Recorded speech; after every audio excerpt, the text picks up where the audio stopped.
Welcome to the Zack Scriven podcast. Today's episode is sponsored by Intellic Integration, Zack Scriven Media, and viewers like you. Thank you guys so much for making this show possible. And today's guest, I'm super excited to talk to. He is long time in the control system integration business, has a lot of experience. He's worked his way up from a project engineer to project manager to engineering manager. None other than Chris Schleich from Enterprise Automation.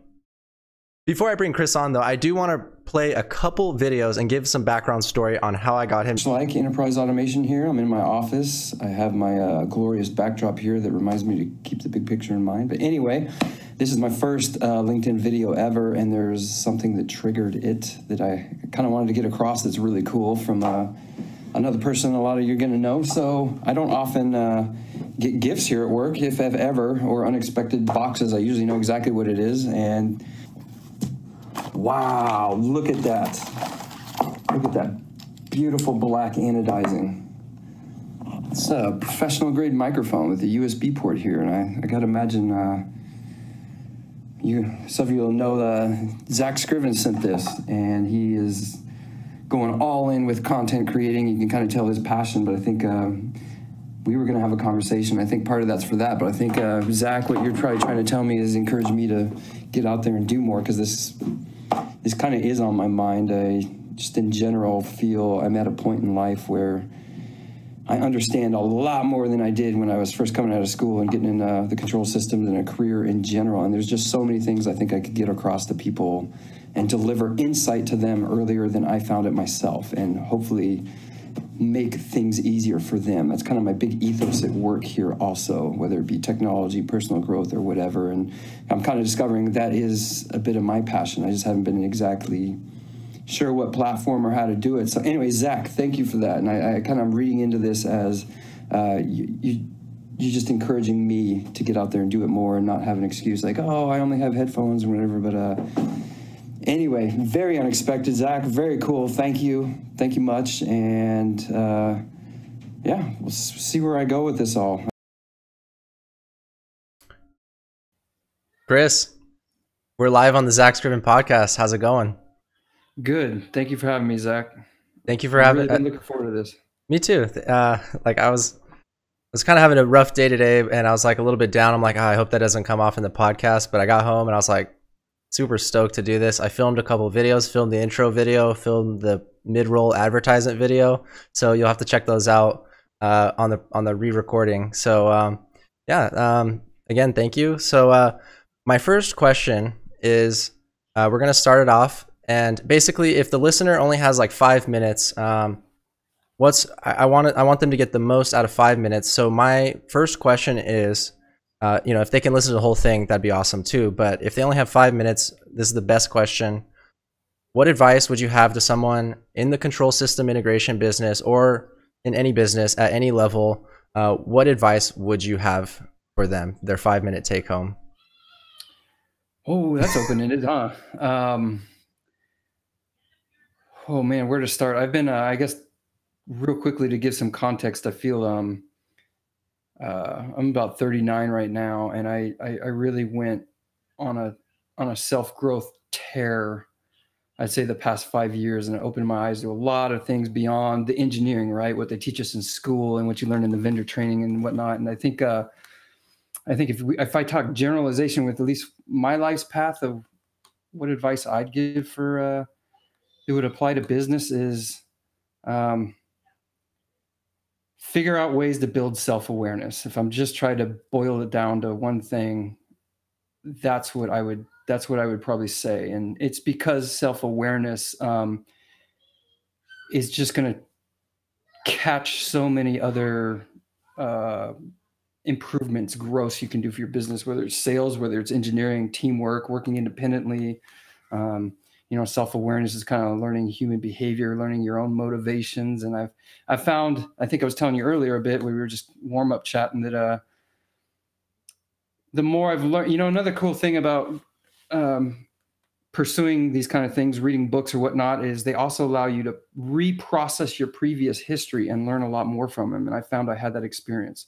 So, And what I found kind of reprocessing a lot of my experiences, like all the things that I thought maybe were, that I guess the problems I've had in business, let's say, you know, a lot of them boil down to the human factor, whether it's me, whether it's interpersonal communication. And, you know, that's not normally where we might go for an automation podcast, but it's just the root of so many things because I kind of told you I might get a little philosophical, but you and I, you know, we have the most incredible machine in the universe, and it's right here. And it's just a mystical level at creativity. But, Yeah.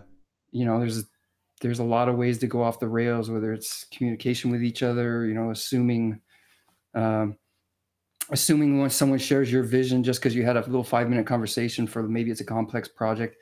So to wrap it back up into 5 minutes, seek information on self-awareness, whether that's books, articles, ask a peer you respect, dive into LinkedIn people you want to follow. And that's, I guess, the root.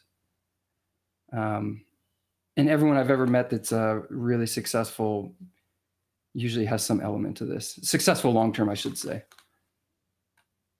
Awesome. I like that answer. You know, like that's one of the things about me doing this podcast. It is actually helping me achieve more self-awareness and, like you said, be able to document and go back and reflect and also get to talk. So, one of the things that first caught my attention about you was in 2016, they had the Puerto Rico CSIA conference, and you were the up and coming all-star award.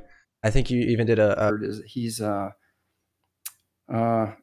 we sometimes call him a unicorn. Like, he's really good at strategy. He's really good at storytelling, and he's, you know, a wicked smart technical person too. So he kind of knew how to put all these things together.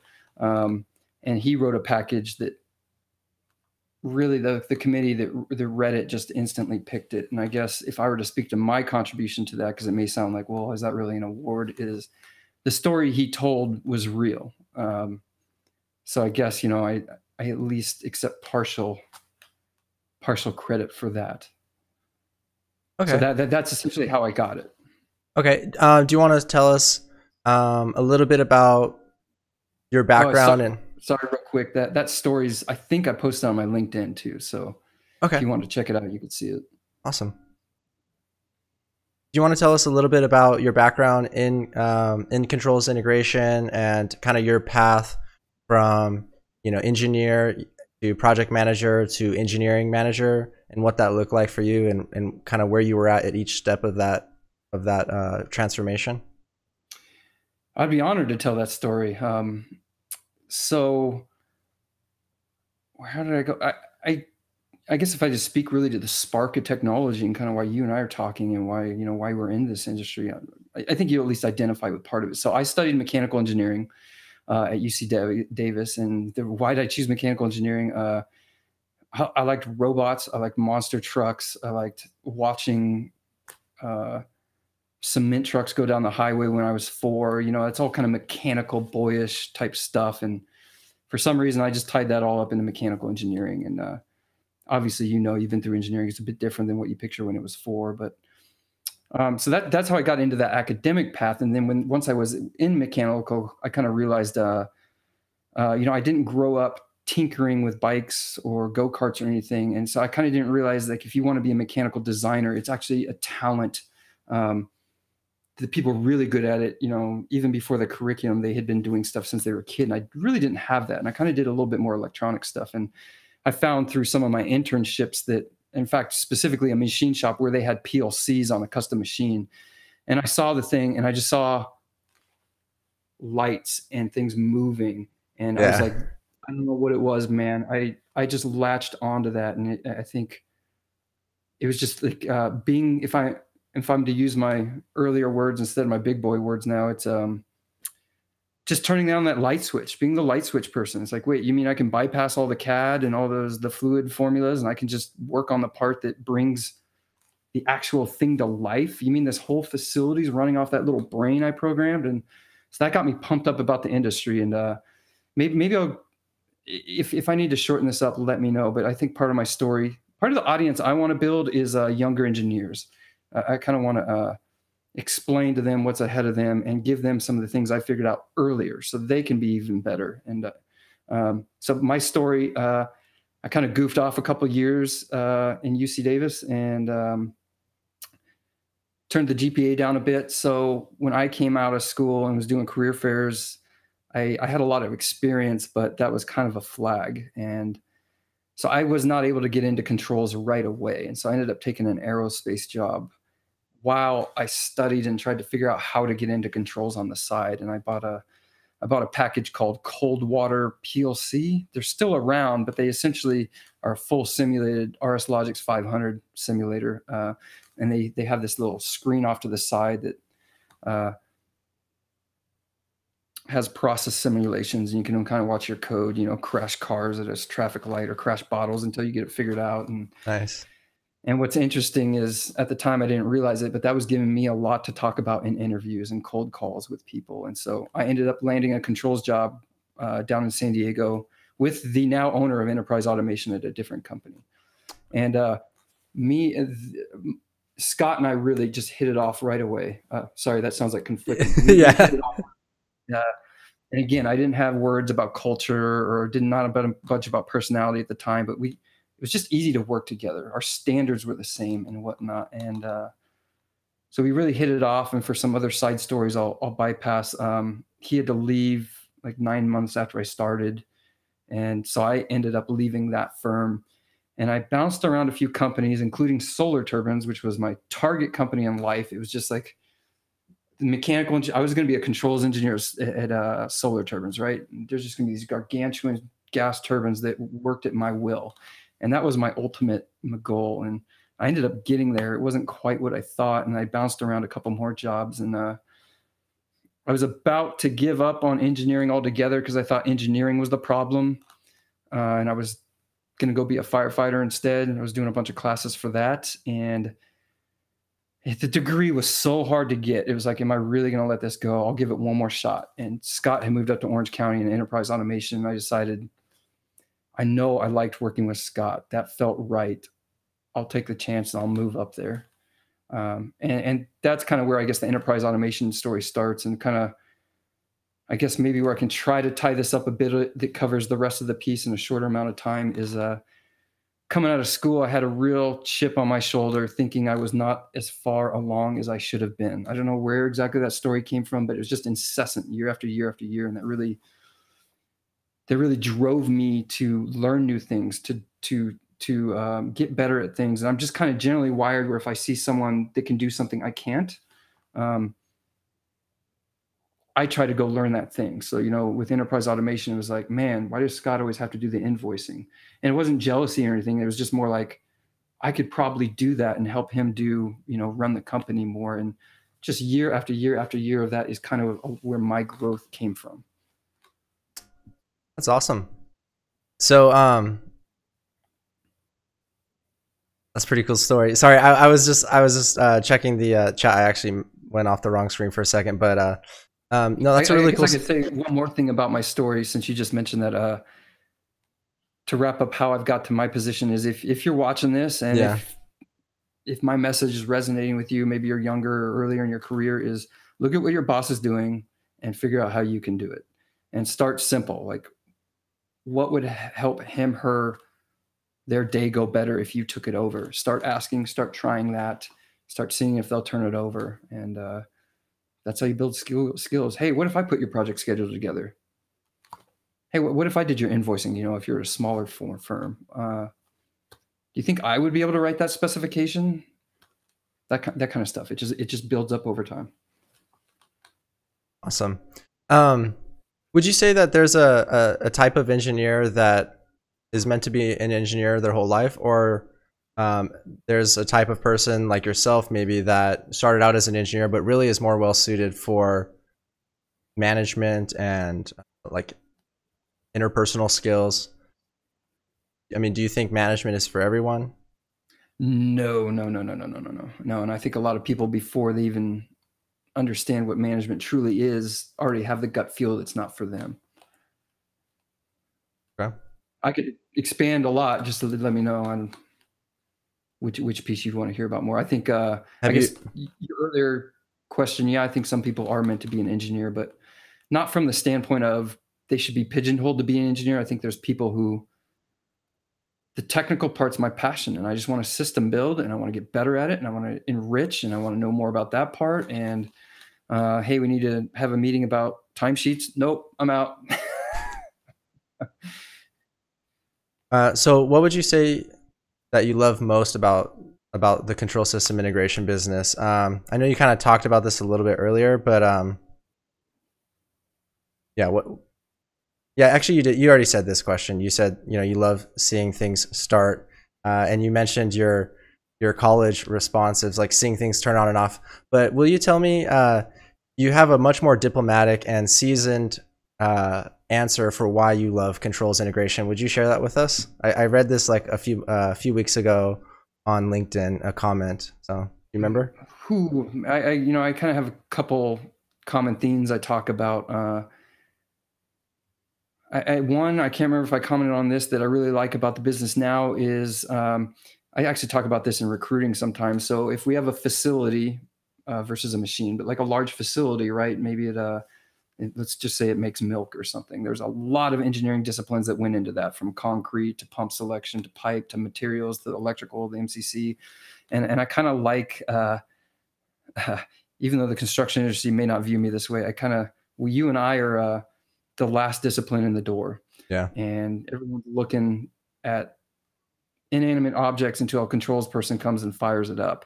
And what I like is, by implementing the process in automation, you kind of become almost the next best expert to the process engineer to how it actually works. And so I really like that depth you learn about the process, about what they're manufacturing, about what they're producing. And if you really go deep, you can go what their mission is. You know, why are they making what they make? And I like that part. And then I like the organizational aspect of it. I like seeing a big outlay and a bunch of device. Oh, I wonder if it's the orchestra analogy. Is that what you're talking about? No, it was, you said, sometimes the system integration is kind of seen as like an offshoot of the electrical field, but really, like you said, we're the piece that ties it all together, and arguably one of the most important, pieces. I mean, obviously you need the pumps, you need the valves and motors and everything else, but there's an element of it's more of a delicate balance, getting that system to fire up and getting it right, tuning it. And I think if you build systems well, it's like your opportunity for impact on that client's system is higher than anything else in terms of overall coherency and ability for the process to work. And I like that impact. And as I've gotten older and more, I guess, into the human side, less in the technical side, I really like delivering good systems to people. I like where, they may not even recognize the system is so good because they don't realize it's so consistent, whatever, that they're self-teaching themselves just by moving the mouse, because everything's so consistent they can naturally find things, and that the system's out of their hair, whether it's an operator, maintenance tech, a manager, that they're never distracted by the technology because it's not doing what they expected, or it just never worked right, or this piece doesn't really describe what it is. I enjoy making a really good system that seems seamless to the end user. And that's not trivial. You really can't do that by accident. Yeah. I know if I look back at a couple of my first systems, may have done things a little bit differently, a little bit more modern. So yeah, we all get better with time, but I do like that. Like one of the videos I saw early on with you is you were, it might've been when you were Vertec, you were posting kind of a high performance graphic demo. And my firm hasn't really done a true high performance system yet. We kind of wrestle with how we do things versus the theory on that. And yours just look really good, because if you actually go to the high performance book, it's some of the examples are a bit brutal, but yours kind of got those concepts in. And I think there was like 2 pumps in a tank. And anyway, that was actually filmed right here in this garage. That was back in my Waterhammer days, and Yeah, that was like one of my first YouTube videos. Like even when I look back at that, it's like, man, my delivery, my lighting and editing and everything else was like just not anywhere near where it is today. And I feel like I can still see that same projection going forward. But you know, that's not a good reason to stop from producing content or stop from building systems, because that's the only way to get better. My main takeaway is like, who's this cat building this stuff on the side just to try it, let alone posting on YouTube? And so, you know, I was actually, it kind of inspired me when I was younger. I don't think I did as much of that as you probably have, but just try things. That's how you learn, you know, within a project, you don't always have the budget or time to go experiment. So, Yeah. and a lot of innovation comes from that experimentation time. Anyways, that was really cool. Yeah, that's one of the projects that I'm working on right now is it's like a high performance system. It's based on plant packs, and the system was spec'd out Allen Bradley controllers, Allen Bradley you know, factory talk view, SE panel views. So, but they left the graphics like open to us. So it was kind of my decision to implement plant packs, and because I liked the idea of the standardization. I liked the idea that all of these modules, the AOIs for pumps, for valves, were already all tested, had extensive features, a lot of features that they are already wanting. Like one, for example, was like a redundant level sensor, and the ability to be able to switch between A or B or the average, and you know, all the signal faults and fails. I think it is really important when you're starting to like I learned on RS Logix 500 to like kind of code it all out by hand, and the data blocks, and really kind of understand it at the bit level. But as you get older, as you advance, you want to take that stuff you take that stuff for granted. You should, and integrate it, pack it up into a integrated circuit, and just a module, plop it in, and then just work on the higher level features like the user interface, or the automation, how the system works together, the communication between vendors. So yeah, you got a lot of that figured out very early on. That's awesome. Yeah, so it is working out, and those graphics are like high performance ish. I think the only true high performance system, according to the standard, is Paz, is the company that made the standard, and everyone kind of has their own flavor of it. I know like at Vertec we always did hybrid high performance HMI, because we did like the use of color in certain scenarios. But sure, yeah, that's what we wrestle with. Yeah. I kind of believe in a lot of the theory. It really comes down to the execution of, Yeah. you know, what is high performance. I kind of believe in an operator needs to see a trend of where the process is headed, right? Not just a static value. 350 psi. Okay, what does that tell them? Yeah. Is it headed down? Is it headed up? Yeah. A lot of that part makes a lot of sense. And then I'm a little off topic, but one of my engineering experiences was I actually really liked graphic development, and I'd kind of go a little over the top with the symbols and stuff. And I used some of my free time to really put a lot of makeup on a bunch of symbols for one client. And I thought it was so awesome. It looked like the PNIDs, and I had the concrete with like aggregate in it. And then 5 years go by, and I kind of see that book, and I look back and I'm like, that is so gaudy. It is so much detail that guy who's running a plant doesn't need to, you know, to deliver water to people's homes. And that's what he cares about. She cares about. And I drew aggregate in his concrete. That's awesome.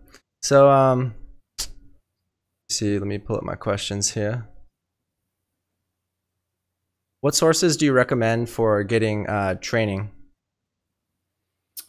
Actually, this is another topic I really like. Training on what? I mean, you want to just like maybe that interpersonal training thing that you went to today, like, you know, plug them or whatever, or just in general, like, do you go to YouTube? Is there any specific you know, manufacturer trainings that you've went to that you found really useful, or just any type? Maybe bite my lip a little bit here, but I've done manufacturer trainings quite a few times over the years with quite a number of brands, and kind of my opinion is very specific to my job and where I work now. We have a very particular niche we fit in, and those classes tend to try to upskill everyone from an operator to a manager, including the controls engineer. And just no matter what you do, the net efficacy for what each person needs to know is a bit lower, but you cover a broader audience. So actually what I do is I've developed a lot of internal trainings at EA to really emphasize the controls engineer skill level. But if someone's just watching that and that doesn't help them, where would I go? Well, if you're not in industry and you want to get into it, I would go get a cold water PLC simulator, because there's not a lot of easy ways to go get PLC programming skill. You know, PLCs can be really expensive. I mean, automation directs a budget, but even if you're in college, those can still be, you know, $300-500. So that's one place to do a little bit of self-training. Interpersonal stuff, I get a lot out of books. We use Dale Carnegie, Orange County, to do a lot of leadership type training, communication type training, setting visions and goals type training, how to delegate. Holy smokes, delegation is like a big part of being a good engineer and working in a team. And, you know, it's not discussed in a single class for a single day in college. Where else? Oh, Udemy. I tried that for a little bit, UDMY. And so you can go get technical training on there for, shoot, as low as $15. And we found, you know, there was definitely a mixed bag, but we found a few good ones we liked. Like we liked the SQL ones, we liked the SSRS ones. So I'll use that to train up staffs, or at least give them an introductory level. LinkedIn Learning, which used to be lynda.com. So you can get a subscription. I think it's like $350 or something like that. They have a lot of really good content. So I tried that after Udemy, and I didn't end up keeping it because we weren't quite able to squeeze it all with the team. But if you're a self-learner and you like a variety of topics, a lot of curiosity, they have great content on there done by, you know, a lot of industry leaders. PLC or HMI training, I probably would go to a vendor training if I didn't have more senior or infrastructure at the company to teach me those products. Huh. They're actually very good overview type levels. That's awesome. Yeah, when you mentioned Udemy, you kind of sparked into my head. I have a podcast later this month scheduled with someone who has his own Udemy courses. PLC, cool. He does a lot of content on like RS Logics, Alan Bradley, Factory Talk. His name's Sean Tierney. He has the automation blog, the automation school. He has an automation podcast. So really looking forward to talking to him and kind of seeing how he transformed from the controls industry into running his own like online, you know, content creation, training, and blog and like kind of a digital business. So I'm really looking forward to that. So he's another resource too. That's and also guaranteed to be a cool story. Yeah, because I just find, you know, the story is the interesting part. Like, how did they do that? How did they, you know, get to where they were? What drove them to find that, you know, that passion? I read a little article before we started, you know, how to be a good podcast guest, and it mentioned having notes ready. But what did you call those websites? The automation blog. His company is called Insights and Automation, but if you go to the automation blog, or just search Sean Tierney, maybe I could also wrap up if someone was watching and wanted to find good training resource, is go also talk to people that you admire, that you respect, you think are good at it, because they've probably figured this out. Like, you know, like yourself, you just gave me you know, if that was awesome, I'd probably use it. I look for any training where it's very clearly written and there's a lot of insight driven. Yeah. Yeah, I'd say he structures his courses kind of like the manufacturer's training, but it's all his own content, and it's pretty affordable too. Like, I think there's some free courses, and then the courses range from like $20 to $100 to a couple hundred. But there's like 20 hours of modules and content, so pretty good deal. So I'm plugging his content, but also plugging that he's going to be on my podcast later this month. So make sure you guys check that out. I'll watch that. I think another thing to consider, you won't get as much PLC HMI training, but it's community college. Cheap units. I was able to do Windows Server there. Awesome. Back when I worked for Scott, I did TCP IP. I can't remember what it was, like $15 a unit. I think it's a lot more now, but it's still pretty cheap. Yeah, that reminds me. I started going back to college back when I was working for Vertec a couple years ago, and I was thinking about, I was really into programming, so I'm like, maybe I want to get my degree in computer sci and then like kind of do more like software development, kind of like not like SCADA development, because I feel like SCADA is kind of a niche. There is software development built into it, but it's kind of like a niche thing, and I want to like develop apps, or I don't want to say like I want to work for Google, but think of like that, like a software engineer. But I did this database class, and it almost ended up being where I could have been teaching the class, and I really realized that school wasn't for me, and also that software engineering wasn't a career that I also wanted to go into too. So, but on that note, we're going to take a quick break and hear a word from our sponsors, because these lights, they don't keep themselves on. So we'll be right back. We got lots more to talk about. I'm really having fun. I hope you guys are enjoying the content. So quick word from our sponsors. Thank you to Intellic Integration for sponsoring today's episode of the Zack Scriven podcast. Intellic Integration is a full-service system integrator headquartered in Dallas, Texas. And one of the things that I thought was really cool was the State of Intellic 2017 year report. As you know, one of their core values is transparency, and this blog post really embodies that. They talk about all their goals from sales, revenue, profit, human resources, capital expenses, notable achievements. I mean, it really goes above and beyond, and I really think that it's setting a new standard for transparency in businesses and future business practices. So again, thank you, Intellic, for sponsoring today's show, and take a look at the link in the video description to learn more. Also sponsoring today's episode is Zack Scriven Media. Zack Scriven Media is a company I started to provide valuable content back into the community, particularly the control system integration community, and other various categories. What I think is really cool that I can provide is I have a really cool audience on LinkedIn that I can partner with advertisers to help spread your message while providing value. I don't release my own opinion. I still always have my own opinion, and my word will be truly mine. But if I'm working with a sponsored post, I will definitely let you guys know.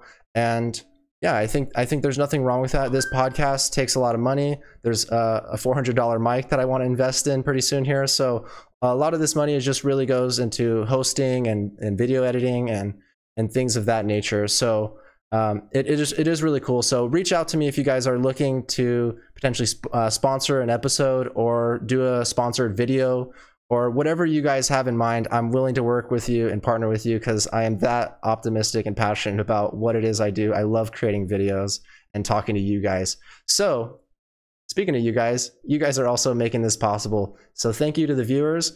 So let's get back to the show.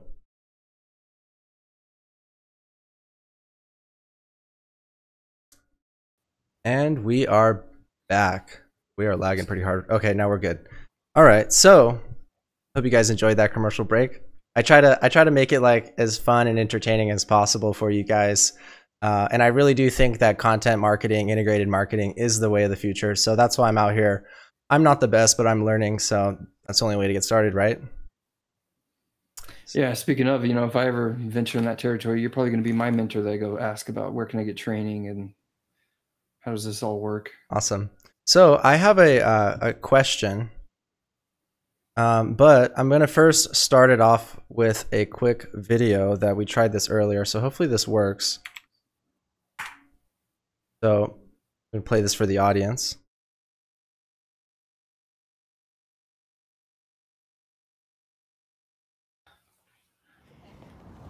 Third time recording, trying to do this right. So I'm here with my 2017 GT350.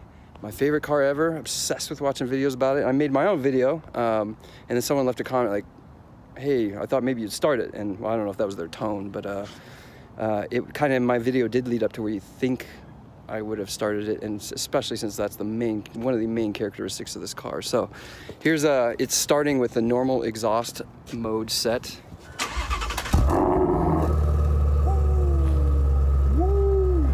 That is so awesome. That sounds so sweet. That you could tune it from.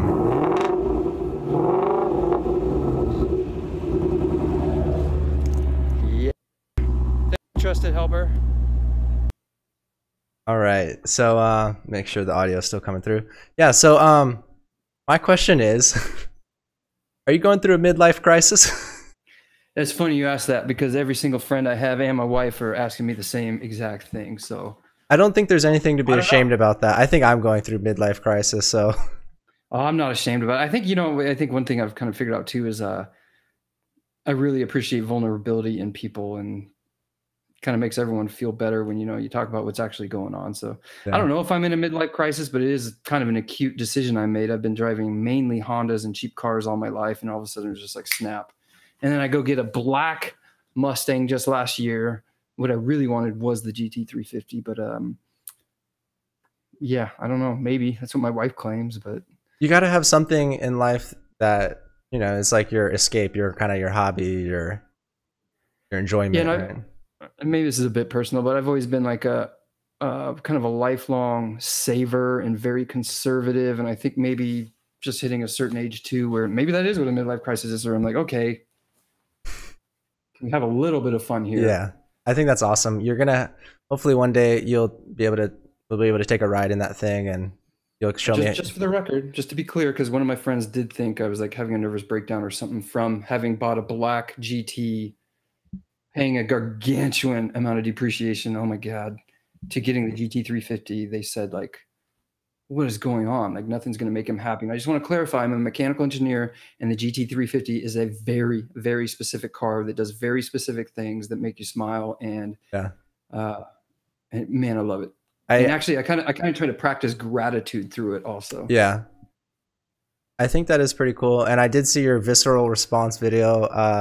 I thought that was pretty interesting, and a lot of people actually liked and commented that video. So you actually, in a way, it's kind of helping you have something to talk about and build your storytelling, your video creation skills. So I think that is serving multiple purposes, plus being something really cool. I mean, who doesn't love a good car, you know? Yeah, you know, it probably limits the audience a little because it's just a little semi group of us GT350 people are like, oh, your exhaust is awesome, mine's awesome, and da da. But it actually makes us feel better. It reminds me just how awesome the car is. Oh yeah, he thinks it's awesome. I love it.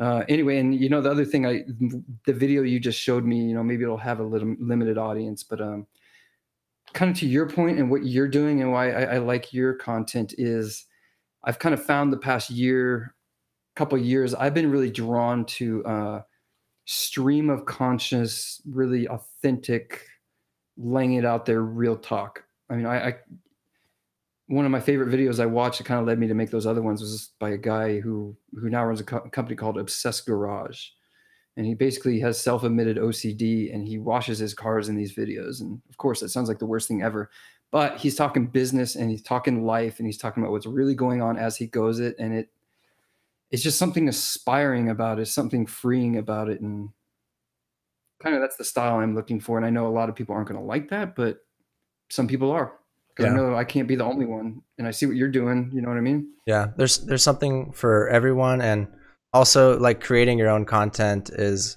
by in of itself, even without an audience is we get something out of that as creators. It's a creative expression. It's a document for ourselves, you know, like it's like having home movies or something. Like uh I saw a video of your daughter Isla being born, or not being born, but 30 Oh minutes man, I hope old. I didn't post something like that. No, I just saw that just of her, you know, 30 minutes out, and it's just something so special, you know, like so that is cool that you shared that. I found something out of that. Like it kind of, for me, it got me to think about like when I was, you know, at that time, and just kind of got me to reflect on that. So, you know, even if it was you posted it for you, like someone else could have gotten something out of it that's like, you know, completely unrelated, you know? If I were to tie it into going beyond just that's the content I like, for the most part, that's the kind of leadership people like too. And if you're in a work environment, talk about the problems, acknowledge them, work them out, talk about how you feel, show the other people that you're a person just like them. And you know, it makes for, actually one guy gave me a nice word for this. It makes for, um, it it contributes towards a psychologically safe work environment. You know, one where you Mm, don't have to worry about pretending. And if there's a problem project, we're going to dive in and we're going to go attack it. And, you know, if someone's not feeling magic every day, it's not, anyway, it's just real, man, you know? Yeah. Get real stuff done. And, anyway, that kind of ties back to the stream of conscious part. And that's kind of how I try to conduct myself in a leadership perspective also, whether I make videos or not. That's awesome. This actually forays into I don't even know if that's a word, but it transitions into a my next question, which is let's say you have an engineer that isn't performing. Well, actually, no. Let me take a step back. Google actually did a study on that, and they said the single most effect like trait, the trait that will, I don't even know how to say this. The trait that basically makes the teams most effective is not anything like about management or anything like that. It's having a psychologically safe work environment, and that will generate the most effective environment for effective teams by and large. One of my engineers sent me that article, and that's where I picked up that word. That's probably where I read it from, is you posted it or something.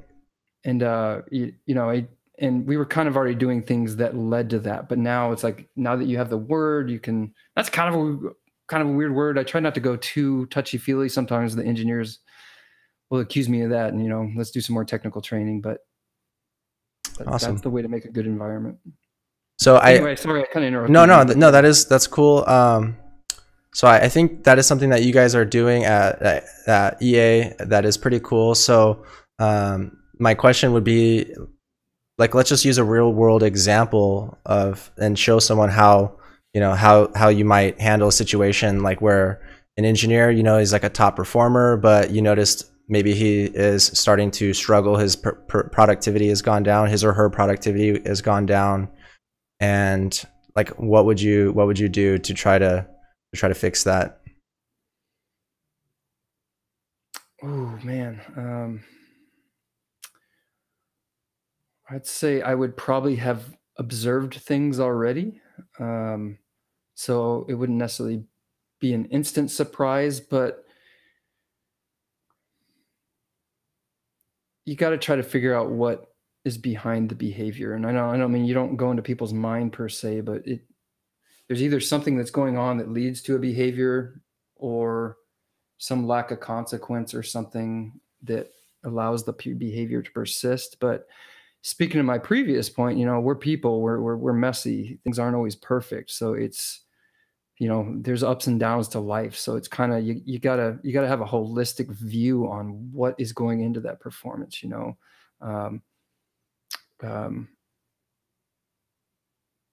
Is it an accountability issue? Is there something going on at home? And I don't mean you tread into there, but you try to, you know, paint a fair picture to figure that out. And, you know, I think there's something I got to fess up to also, just in case, like, depends on who's watching. You know, we've made over several years, you know, everyone makes hiring mistakes. We made a lot at one point, and I got really fancy words for it now, but we, you know, we've had some people where the cultural fit really wasn't strong. And so I don't know if one of them somehow watched this, it's like, I realize it's probably weird having me talk about psychological safety, but you know, it's something I reflect on a lot and learned. So I just wanted to add that disclaimer there, you know, speaking real. But there's so many different possible scenarios for someone not performing that I'm kind of struggling to narrow it down. But okay, so you know their factors, what is going on into it. I'd say then you kind of move it and do, okay, what's the plan for how to exit that stage? What do we need to work on? What do we need to measure to pull that person out of that? So usually if you're saying it's all of a sudden poorly performing, and, you know, I got to imagine this question must come from some kind of life experience you've had. What does that poor performance look like? So that's probably more where I would answer the question better. Is it timesheets aren't in? Is it they're not communicating? Is it they're just ignoring budgets? Is it not showing up on time? You know, there's different tools and different tactics to try to solve those problems. And I think another big thing, if you want to turn that around, is you got to talk to people on the spot. about these issues if you're seeing them. Because one, they might not even be aware. And that's kind of a big part of what management is like, were you aware that this thing was driving these other people nuts? And sometimes people go, I wasn't. Now you've said that, I can really see that. And, some people really respond when they hear they're affecting others. And sometimes, it's almost like one of these life lessons that taught me, and you almost expect people to just know that, but it turns out that's not how it works. And, a lot of conflicts I had earlier in life was being quiet and assuming the person should have known that they were doing this thing wrong. And they just had no idea. It's just not how humans tick. And I guess that's how I might answer that question. And if I know exactly what the behavior is we need to correct, then I can come up with a plan, help measure, and have them on board at the same time. I think it's not just about dropping some hammer or something like a traditional manage might be. It's talking to the person, having empathy when it's appropriate. And without a specific scenario, I probably just got to go to the generalization like that. Oh, I think the real important part is if there's a behavior that needs to be corrected, you got to start dealing with it on the spot. And like, that's where I was talking about awareness. But another mistake common in management is you see things you don't like in the environment and then you wait 4 months to go into a performance review. And then, sometimes there's a lack of awareness, or sometimes they forgot. And then you go whack, hey, did you know you missed all your budgets on that project 4 months ago? And now you're in trouble or something like that, or you're on probation. And A, they may not have known, so now they're blindsided. B, they're going to hold it against you for setting them up in a gotcha. And like, why didn't you tell me that problem on the spot? And that's a whole nother can of worms, because sometimes engineers, introverts, you don't want to go have those conversations. So what is two things. What is your personal philosophy, and what is your company's philosophy on moonlighting? Have you ever ran into any issues with that? Or like, what is moonlighting? What falls into that category? Or how do you deal with mood lighting or moonlighting? Moonlighting. What is that? So probably ignorant. So exactly. Side gigs.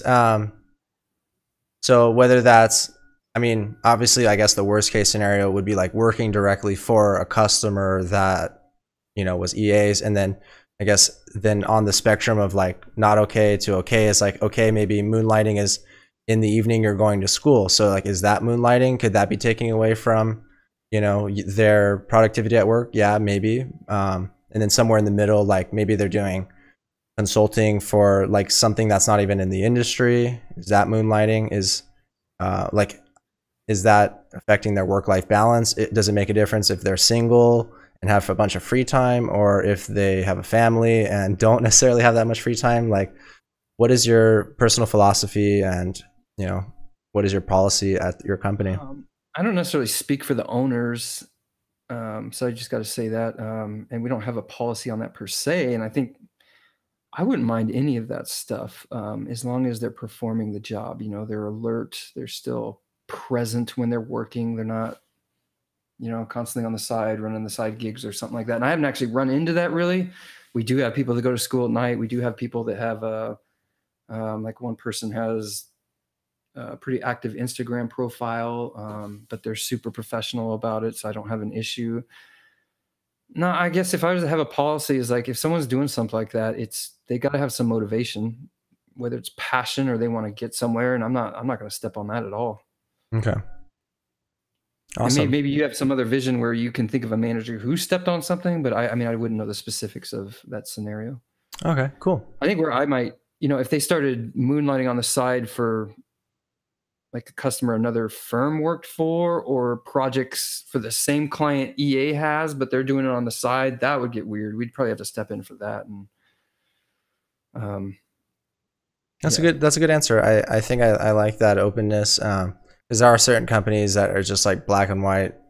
You can't even have another job. So I think I do like that. So tell me a little bit about the story. I read that PDF on your LinkedIn profile, and kind of really how you were part of the transformation of EA, how you kind of implemented different processes, and how I guess they were running at a loss, and how you kind of changed things? Like, how did you turn it around? I should first say it wasn't me all by myself. I kind of just my profile is not fake or anything. My outcomes aren't fake. Those are all So real. what did you contribute to that then? I'll say. EA has a pretty specific culture, and it's really derived by the owners. And it was even there to some degree before we put words to it. And it's one reason if I go back full circle to where you and I started, Scott and I clicked. Well, it turns out now we have words for why. And because we clicked, the things I innately did to try to improve the business were things he valued, he and the other owner and some of the other root people. So I got a lot of freedom in that way to change things. And as my confidence built, and I saw things, we had many years where things just did not go well. And some of those years I didn't have enough confidence to kind of shove my methods down, but at least in the project management circles I ran in, I used these tools. And as my confidence built, I just pushed them into more and more areas as our standard way of doing things. And I guess a big part of the cultural turnaround is the two owners joined Vistage, which is executive coaching. And Vistage is a place where you'll go see business speakers talk, and then you'll have a round table with peers. And if you've got a good group, they don't let you get away with BS. And they won't let you be fake. Oh, my business is all good. It's like, well, you told us it was folding last month, so please help us. And through that, they kind of figured out, we had a wrong people on the bus problem, and it was a situation we created. Right. And first steps to take ownership for that. Hey, we didn't know what we were doing hiring, and we've probably actually made some people miserable by having invited them in the environment. And man, sorry if I lost track of your original question, but I think one of my big talents is that I'm comfortable acknowledging now is I'm just obsessed with continuous improvement. Not necessarily the same thing as innovation, because I may not tweak everything just for tweaking's sake, but I'm wired to see the problem in things. I'm wired to see the opportunities lost. And those things lead me to build tools and processes and methods that don't let them happen again. And in fact, when I told you, man, there's a lot of full circle stuff here. So when I got out of college and started in aerospace, I was in a plant that had ISO 9001 quality. And I kind of remember the spirit of the system they gave me with the technical training is, if there's an error that happens, you figure out something in the process and you update the procedures so that specific error never happens again. And I've kind of just carried that through my whole life. Yeah. And so if I had a client that's just like, oh my gosh, we were not expecting this size of bill. And, I take it personally, like, okay, what do we need to do to make sure that doesn't happen again? Yeah. The POC task blew out because we didn't expect this with the VFDs. Okay, well, how do we do that? Okay, drive things in. If I just speak specific tools, our whole company kind of runs off of OneNote, and that's probably may sound a little weird, but it's super collaborative. You can build pretty serious checklists and procedures very quickly that a whole team can share. And we have a lot of strong formats and standards that we run projects through that, because the collaboration element of it is so strong, and we're such a collaborative company. And I watched one of our engineers a long time ago doing something with that tool where it made me go, I could use that for delegations to them, and then we'll have that permanent plan in place. And that kind of just became almost our default planning method. That was a big change. I think I was our first PM to use labor-based modeling, and a lot of places don't get that right. And it's not just what is labor-based modeling? Well, if you and I have a project and we have some goal to meet, what are the units of that goal? What are the resource units? It's your and my time. Yeah. And so when we go look at what we've promised to the client, you just work out all the little bits you gotta work out, and you figure out how much time is this going to take and when do we need that time. And I think what a lot of firms do is they don't get down to that level of labor planning and make sure that those spots are in place next week, in 6 weeks, FATs in 10 weeks. Then we got to be on site in 20 weeks after that. And they kind of just go more by firefighting what's coming up this week and 2 week. And for EA, we're like fully blown labor modeled, and it doesn't mean schedules are perfect. We go through routines to revise these every week as they change, but that's how we meet promises, and we're really good at meeting promises. You bring up oh, sorry, I didn't mean to cut you off. Go ahead.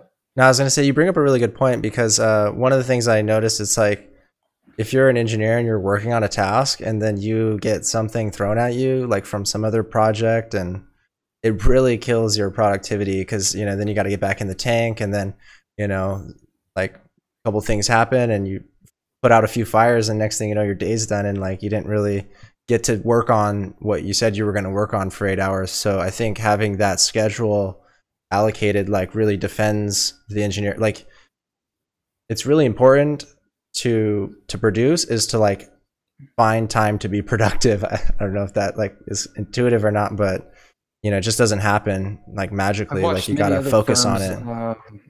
Where it's basically scheduled by fire. Who's screaming the loudest gets the controls engineer that day. And you can't build anything coherent that way. It's just a reality.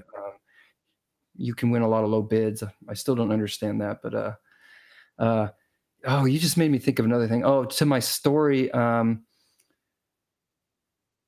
a bit idealistic with my own values, and so that drives a lot of the things I do. And you know, my core values, two of the big ones, are accountability and integrity, but also humility also. And there's probably a couple of people out in the world who say, yeah, right. But accountability to me is doing what you said you're going to do when you said you're going to do it by. And to me, it is, I root that in courtesy to you.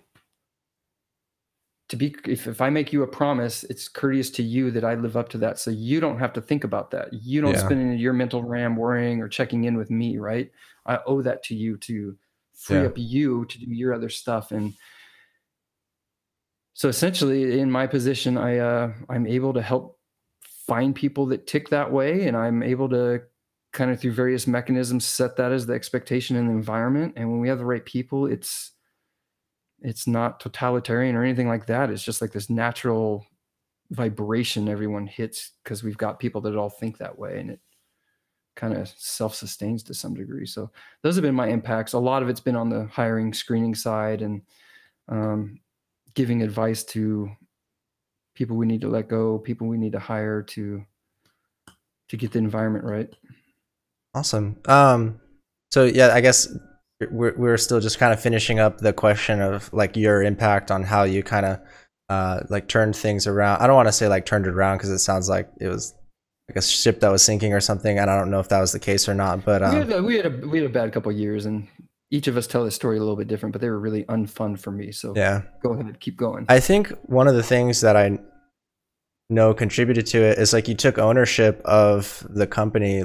Like you took, I mean, you know, you've been there for so long, so it's like you feel like it's like your baby, you know. And so like I mean, you can't build a company if everyone's just turning over and such. So I think that, you know, has a lot to do with it. So one of my follow-up questions was, and you were kind of starting to talk about, is like what your daily tasks or responsibilities are right now, and yeah, what does your day look like, and what do you do?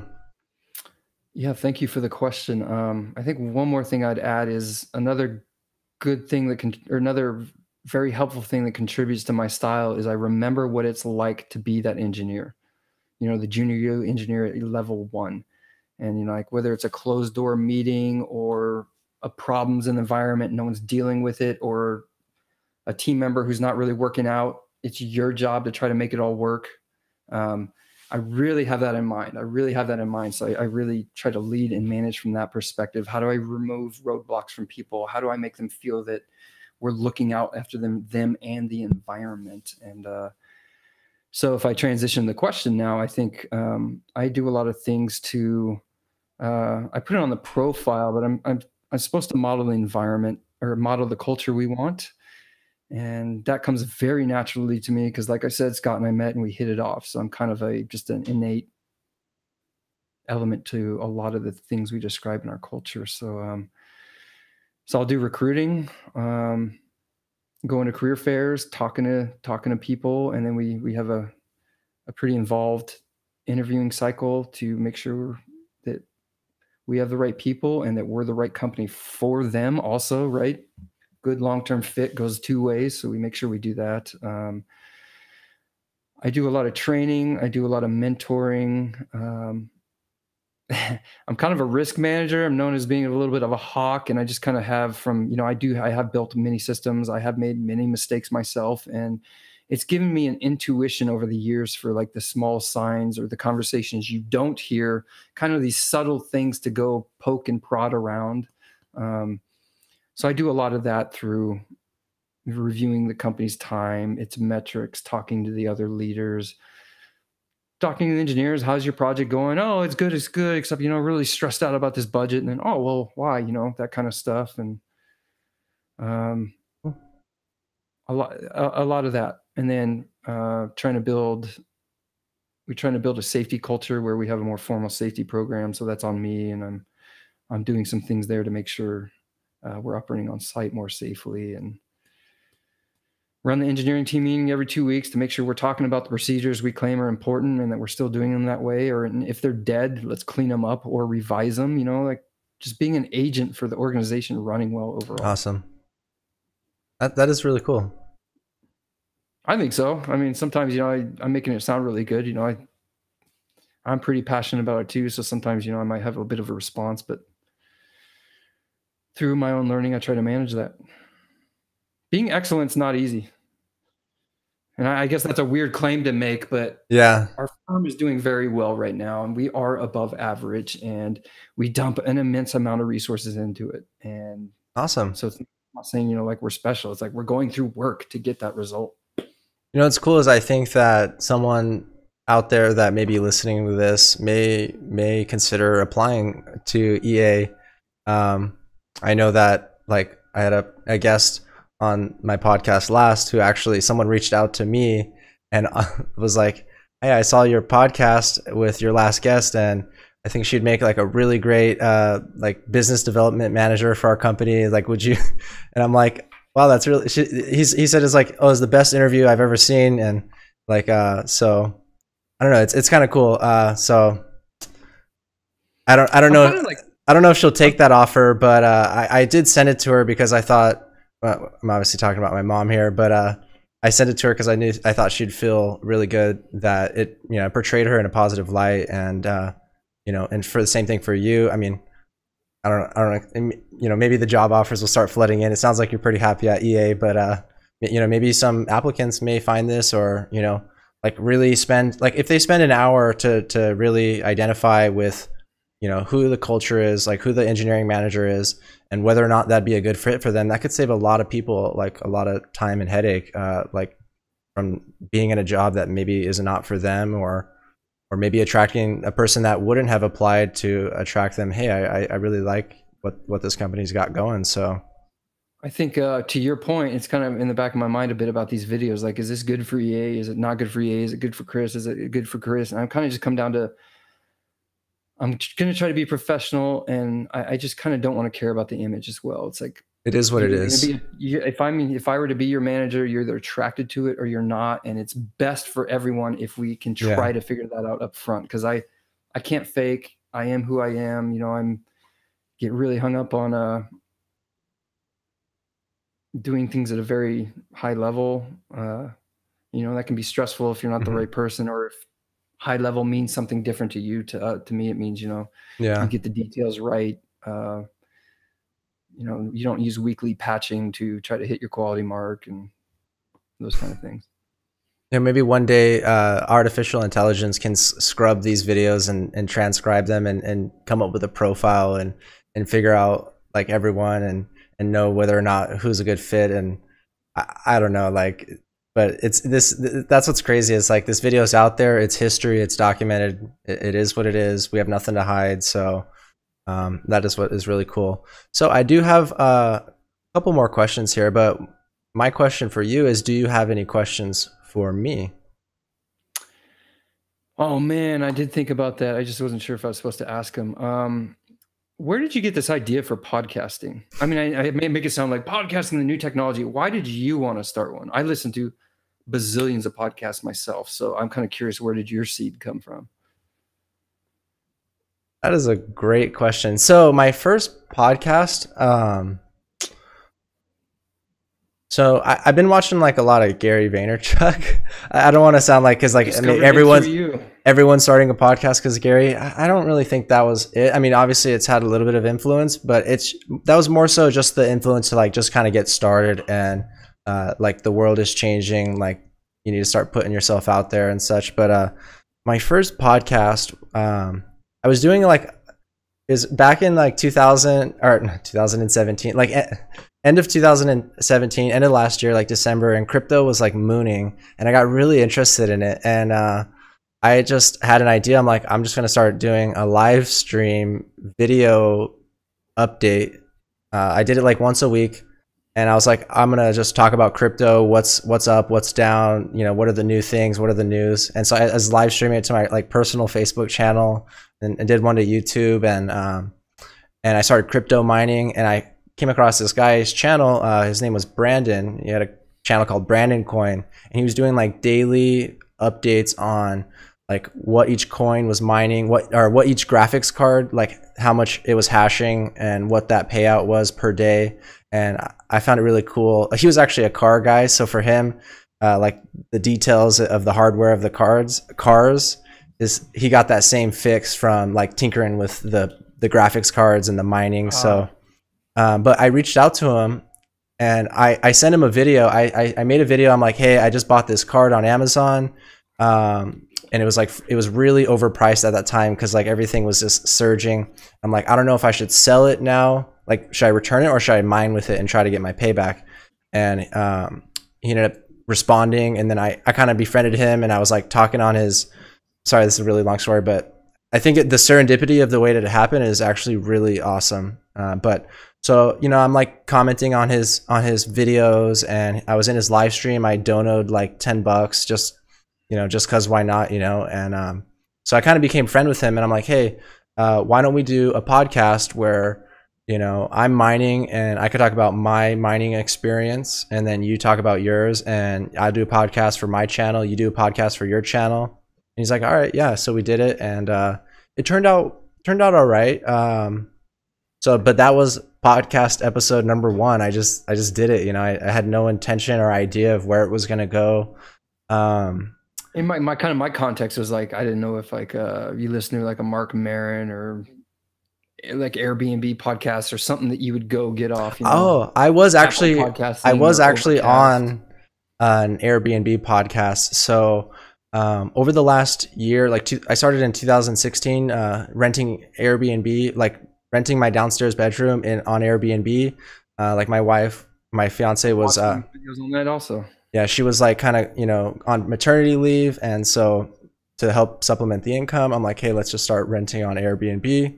Actually, no, we really started because my mom was coming out here for work purposes, and we thought it was fair that, and her company was willing to reimburse me. So I'm like, well, let's just make it official, run it through Airbnb, and then that way it's not awkward, like with a check or something. They can just book it, and it's cool. So then my place was already listed, and then I actually got a request and had to do a lot of convincing to talk Mary into doing it. And eventually we started doing it, and then we did it big. And like we started making a significant amount of income, where I was subsidizing like our whole rent here. And then I bought a condo, and then I became involved with this Facebook and YouTube channel community called at the time it was called Short-Term Rental Secrets, but then he turned it into Short-Term Rental University. And part of the reason why I was following that channel was to learn about Airbnb and such, but really why I was following his channel was to like follow him as an entrepreneur and his journey of how he started his business. He had multiple businesses, but like how he got started on creating an online business, and, you know, YouTube following and affiliate marketing, and really like driving value. And then I became really active in the Facebook community, and I posted like my income. Like I made like $21,000 last year from Airbnb. And that post got like 100 likes. So he's like, hey, would you be willing to be on the podcast? He did like a local meetup tour where he flew out to different cities, and we had a meetup. And he's like, when I'm in LA, would you be down to do this? I'm like, yeah, of course. And so we talked about Airbnb and my experience, and we talked a little bit about crypto. And so that was pretty cool. I don't know. I've always like, you know, liked doing videos and talking to people. So that was like kind of natural, but that definitely played a part into it. And also, I started doing live videos to the STRU community Facebook page, which is like, if anyone wants to do any type of hacking in any industry, I would recommend getting involved in a Facebook group for that industry and go live to that industry, because you'll, like, overnight, I basically became an influencer within that community. So he had other people coming on the, I'm going way too long, so you just feel free to stop me at any time. But this is like my personal journey over the last year. So, so I started going live. I started building a following, you know, and like injecting my personality into it. And so he had other entrepreneurs on the podcast, and one of them was like a company that did Airbnb design, like short-term rental remodeling. And I'm like, all right, let me try something. I want to get into marketing. I want to do this, right? So let me reach out to them and see how I can provide them value by documenting the experience of what it's like to do business with them. And naturally, someone who's watching that will probably want to just pick up the phone or message them and say like, hey, let's do business now. So I ended up doing that. They didn't like pay me or anything. They actually just, I worked it out where they kind of gave me like 50% off their rate. And they actually went above and beyond. I was super pleased with how it came out. And really the biggest benefit was not, I mean, yeah, the condo like looks awesome and stuff, but the biggest benefit was building myself. And that's kind of how I treat everything. It's like, there's the main thing, and a lot of people look at something like a surface value, but I'm always looking at it like, what's the behind the scenes? Like what's the ulterior motive of why I'm doing this, you know? Well, I mean, I kind of get the picture. You enjoy the conversations a bunch too. So I just didn't know, like for me, you kind of made me think, I don't have a podcast, but the reason I guess I'd consider the reason I'm interested when you offered is, I've just been listening to podcasts for 5 years. It's actually my preferred medium. Like people ask me, have you seen this movie? Have you seen this show? I was like, no, not really.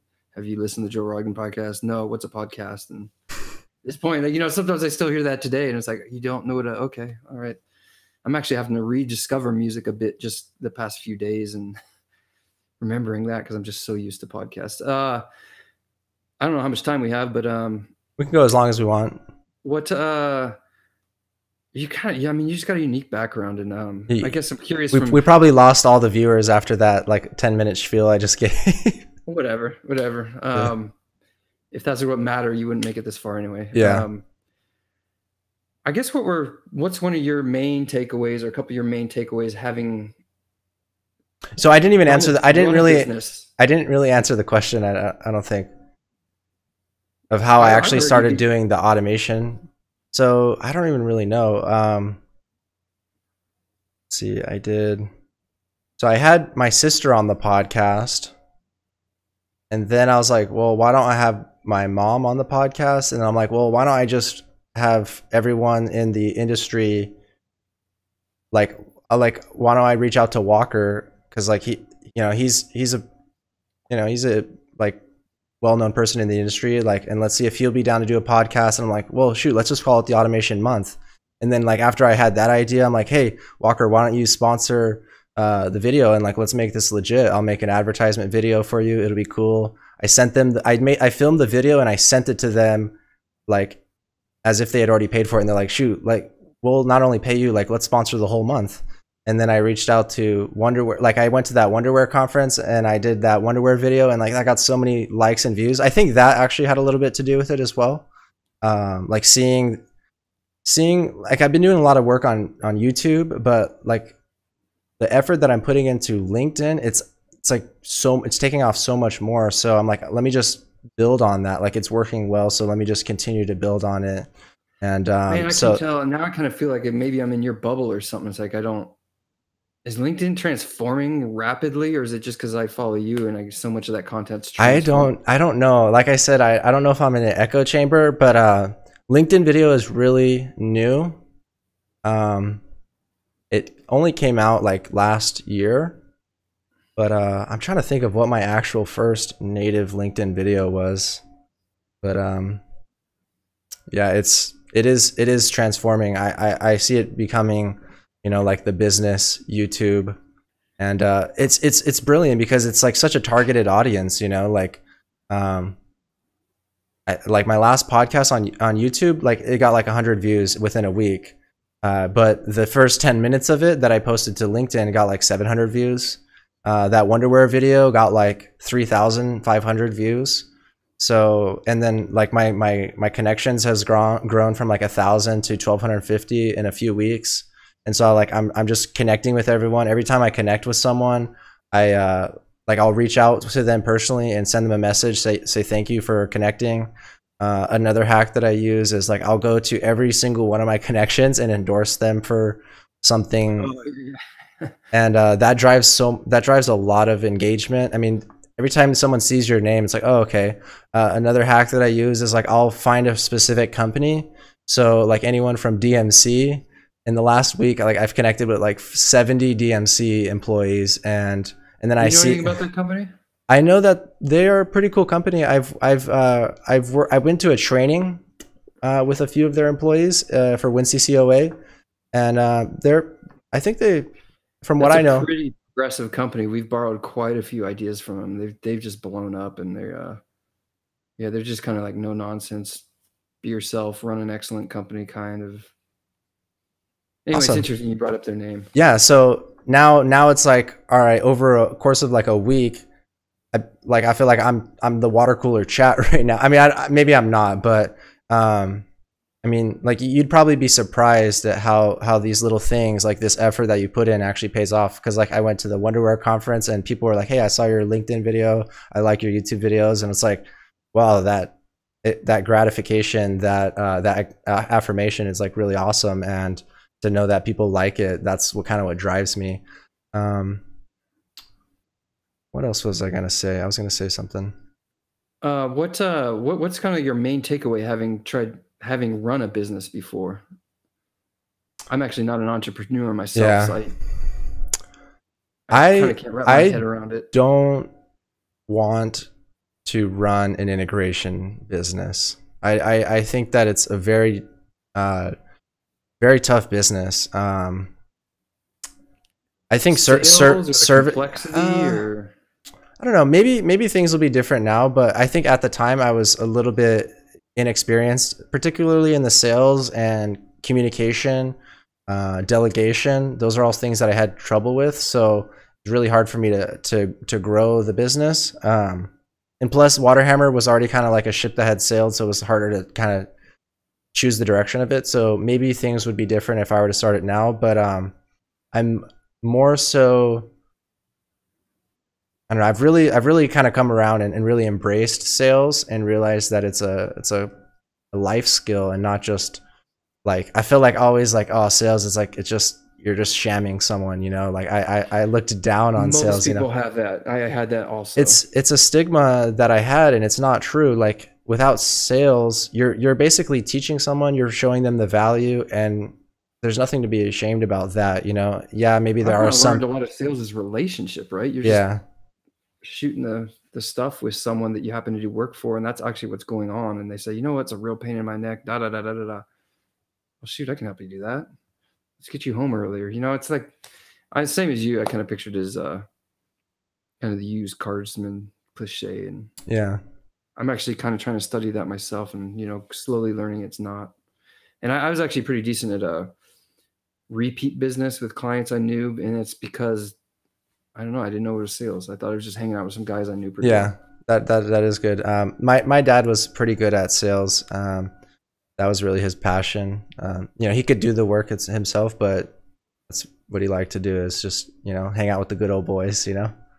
Maybe, you know, not having prepared questions, maybe my last one for you'd be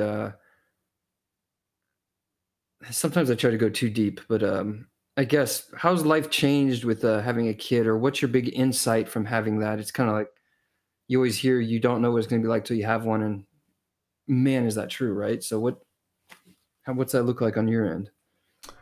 So that's a great question. It's gotten me to be a lot more aware of my time. I think that if I had not, when I learned that I was having Zoe, it got me to change my life like in a week. I reached out to Titus on LinkedIn, messaged him, got an interview, got the job like before, like, you know, Yeah. So I'm like, because I was like, I want to be able to spend time with my family. Like I saw how much time the business soaked out of my dad and my mom. That I'm like, I want to be able to have an off switch and be able to go home. And that was really awesome because they were really cool. Like they let me go to every um, like ultrasound appointment, and they let me take the time off, and like they were cool about me working from home here and there. So um, yeah, just being really sensitive about my time. You know, it's like, man, she's already almost 2 years old, and um, you know, like I don't want next thing I know to be three, you know, her to be 30 or something. And so it's like anything I want to do, I got to do it. I'm like, I almost like I'm doing it for her, you know? Um, it's, Yeah, you know, your videos kind of the ones where you're hiking up in the mountains. That's kind of where I started following you more regularly. But the video where you said you guys are going to climb Everest, and you know you're going to do it, and you're going to be proud, and yeah. you kind of choked up a little. That was pretty cool. Yeah. Yeah. That was actually I think one of my first few LinkedIn videos. So, it was so cool. Someone reached out to me like a few weeks later, and they're like, Zach, you're doing awesome. Don't give up your sights on Everest. And I'm like, wow, you know, they watched that video and remembered it. Like, so, yeah, spending time with her, watching her grow, it makes me more driven to figure out what I want to do and then do it as an example for her. And so all this content creation is also like, it's like my story too, you know, it's like my transformation, and I want her to see that passion, see that drive, see how I read the Bible for 90 days straight. Maybe one day when I'm gone, she'll be able to have open up her you know, hologram and watch her dad, you know, listen to her dad read the Bible to her. No, she's gonna watch this one. She's like, forget the Bible, but we got to watch that Enterprise Automation Chris Schleich podcast. It's fire. I'm going through right now. Mine are 4, and well, there's all kinds of things I'm going through, but one of it's just why, and it's just after any little thing keeps going, and kind of being an engineer, I'm trying to run that out. And because that's a cool thing, my dad was an engineer that he was able to do. I could ask questions, and bang, he'd give me like the root of the universe answers. And so I'm trying to exhaust their whys before they exhaust me. Yeah, you want to be the one that teaches them how to ride the bike. Yeah, and like actually, we were talking because we're so into space right now, and they were talking about sunsets and stuff. And I was trying to show them on a video. The reason there's a sunset is because we're spinning around in orbit, and we're spinning around in axis. And they're not getting that, but they get a little bit because Mia the other day goes, "Why is the house not spinning? Why are the shelves not spinning off?" Yeah, and just blew my mind. I was like, "Where's that coming from?" Yeah. But I can't say, well, it's inertia. It's spinning also with you. We're not accelerating. We're just in motion already. That's pretty awesome. My last question of the day. So at the end of that PDF document, it said Enterprise Automation is still trying to figure out the next role for you that has yet to be created. So what do you see that role, and where do you see your future? This is where I don't know if midlife crisis kicks in, but I kind of feel on a plateau where I'm not sure where I go next. And it's kind of a mix of, I've gotten to a pretty interesting spot that I didn't think I would be in when I was younger. Just because I didn't know what I didn't know. I didn't know what I was good at. The things I'm really, really good at aren't taught in school. So I didn't know they were even things. And so I'm kind of trying to figure that out myself. And the company's 20 people right now. And if there's going to be a future position, the company's got to be larger. And then at the same time, I'm weighing that with, I've kind of been chasing the ladder long enough and chasing skills long enough that I kind of wondering about quality of life and daughters. So that is an equation I don't have framed yet. I think I'm just with what I'm interested in, what I like to pursue, what I want to work on myself, I'm really going to end up more in a leadership people side somehow, training. Like I'm doing that right now, but yeah, that is really kind of the sweet spot I'm in right now, and what I'm trying to really press in and get great at. So I don't know what that future position is. Josh and Scott are great owners. They're passionate about running an integration business. They could go do other things if they want, but they want to sink into this. And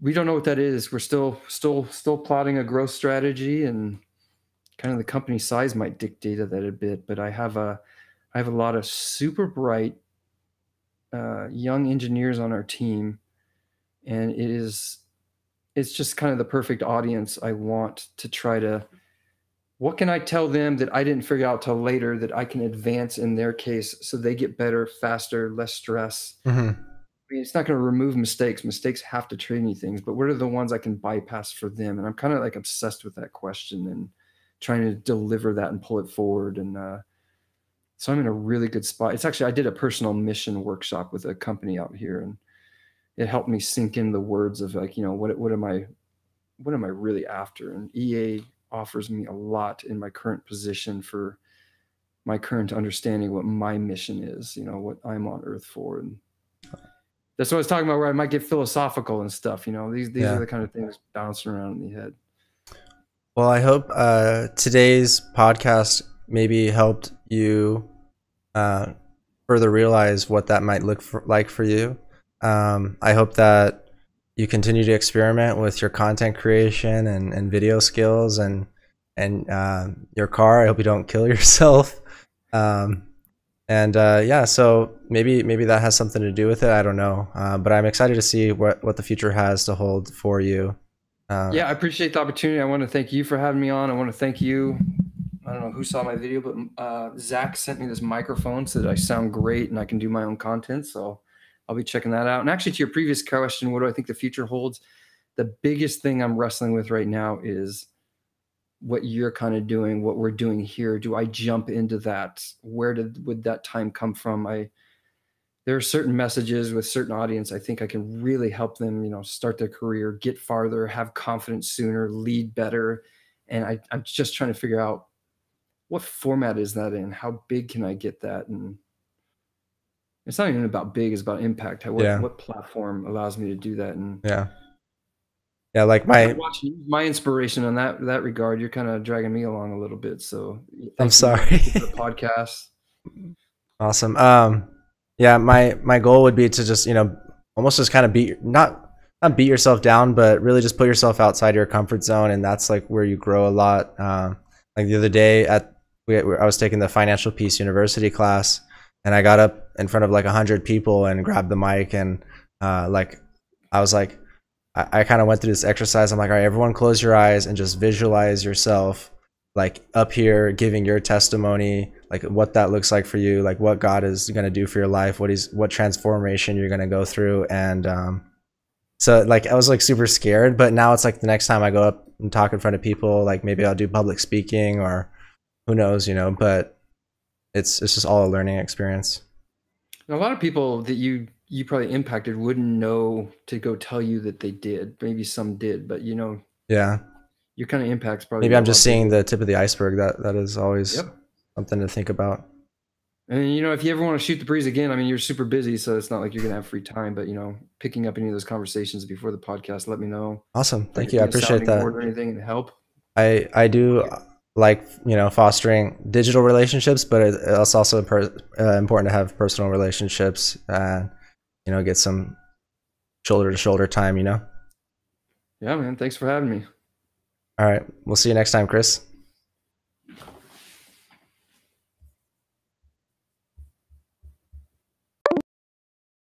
So guys, that does it for this episode of the Zack Scriven podcast.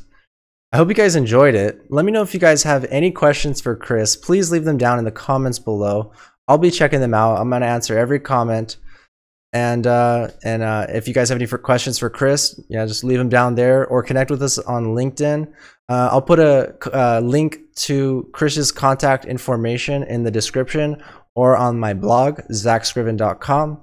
And again, thank you guys so much. I hope you guys enjoyed this podcast, and we'll see you guys in another episode of the Zack Scriven podcast.